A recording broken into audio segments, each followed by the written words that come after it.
suis tout heureux parce que ce soir j'ai été invité par le Festival des musiques sacrées à présenter mon dernier projet qui s'appelle Tancade, du nom d'une plage au sud de Bagnols-sur-Mer, à l'église des Dominicains pour le Festival des musiques sacrées.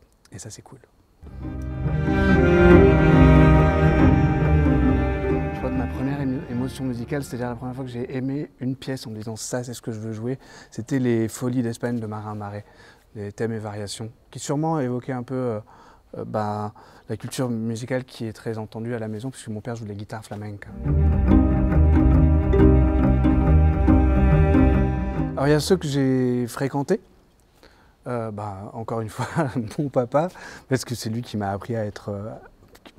c'est mon modèle pour savoir ce que c'est qu'une vie de musicien, une existence de musicien, un travail de musicien. Mais ensuite, j'ai fait énormément de rencontres, vraiment beaucoup de rencontres. J'ai été au Japon, j'ai rencontré Tomokawa Kazuki, mais pas que des musiciens. J'ai aussi travaillé avec un de mes meilleurs amis, c'est Vincent Moon, et il filme la musique et on a beaucoup voyagé ensemble. Et on était à la rencontre de plein de cultures musicales, mais aussi des gens qui sont morts avant ma naissance. Par exemple, Tom Cora, c'est un immense violoncelliste, improvisateur, quand j'ai découvert l'existence de ce violoncelliste, je me suis rendu compte que le violoncelle pouvait être joué autrement que ce qui m'était enseigné au conservatoire dans le cadre de l'apprentissage du répertoire de musique classique ou académique. Et après, j'ai eu plein d'émois. Je voudrais rendre un tout petit hommage à ma marraine, Angélique Ionatos, qui nous a quittés il y a quelques temps, qui est je pense, la plus impressionnante, incroyable musicienne, la plus énergique, la plus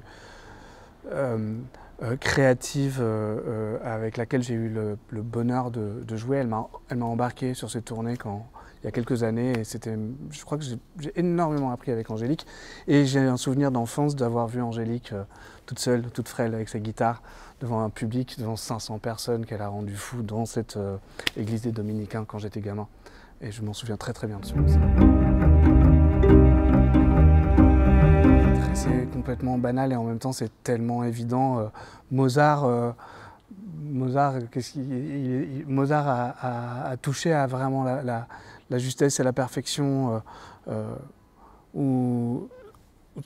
C'est un des rares où j'écoute de la musique et j'oublie que quelqu'un a écrit cette musique, tellement c'est évident et tellement c'est immense comme œuvre. Et alors je suis particulièrement, mais c'est facile encore une fois, mais fan des mouvements lents, des concertos pour piano de Mozart. Et évidemment le Requiem est faramineux. Mais après, au-delà de Mozart, je pense que Frank Zappa est un immense compositeur. Björk est une compositrice hallucinante. Et en même temps, chez les contemporains, moi j'ai découvert sur le tard que Helmut Lachenmann, par exemple, est un compositeur qui a posé sur papier et dans une forme académique, classique, des modes de jeu que j'utilise moi en improvisation. Et j'ai découvert que j'avais rien inventé en fait, alors que je croyais que c'était moi qui jouais ces trucs-là, que bien avant moi, des gens incroyables avaient écrit des musiques avec ces façons de jouer que j'utilise pour mon violoncelle. En fait, juste le monde. Enfin, la nature, même l'humanité, ce qui a été fait depuis le début, toute cette œuvre, il y a certainement pas de créateur derrière, il y a quelque chose qui est incroyablement beau et il est important non pas de le préserver parce qu'on fait ce qu'on peut, mais de ne jamais cesser d'être émerveillé par ce qui nous entoure et inspiré pour ensuite aller fabriquer des œuvres artistique notamment.